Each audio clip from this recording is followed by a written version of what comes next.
కేంద్ర మంత్రి కిషన్ రెడ్డిపై విమర్శలతో విరుచుకుపడ్డారు టీపీసీసీ చీఫ్ మహేష్ కుమార్ గౌడ్. కిషన్ రెడ్డి తన దృష్టిలో కిస్మత్ రెడ్డి అన్నారు. 35 ఏళ్ల చరిత్రలో కిషన్ రెడ్డి తెలంగాణ కోసం చేసిందేంటని ప్రశ్నించారాయన. కొన్ని వేల కోట్లు రాష్ట్ర ప్రభుత్వానికి కేంద్ర ప్రభుత్వం ఇవ్వాలని, ముందు వాటి గురించి మాట్లాడాలన్నారు. కిషన్ రెడ్డి గారు నా దృష్టిలో కిస్మత్ రెడ్డి గారు వారు తెలంగాణకి ఏం చేశారండి? కిషన్ రెడ్డి గారు 35 ఏళ్ళు, నాకు మంచి మిత్రుడు. 35 ఏళ్ల చరిత్రలో కిషన్ రెడ్డి గారు తెలంగాణ కోసం చేసిందేమిటి? నేను ఒక సంఘటన గుర్తు చేస్తా. ఆనాడు తెలంగాణ కోసం మా నిజామాబాద్ శాసనసభ్యుడు మా మిత్రులు లక్ష్మీనారాయణ గారు రాజీనామా చేస్తే ఈయన రాజీనామా చేయకుండా తప్పించుకున్నటువంటి నాయకుడు.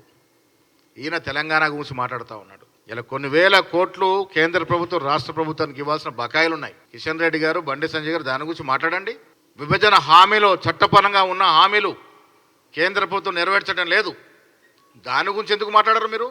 మూసీ నది గురించి మాట్లాడే ముందు సబర్మతి నదిలో మీరు ఎంతమంది నిరాశ్రయాలు చేశారు, ఎంతమందిని ఎత్తేసారు బయట, ఒక్కరు కూడా ఇల్లు ఇవ్వలేదు.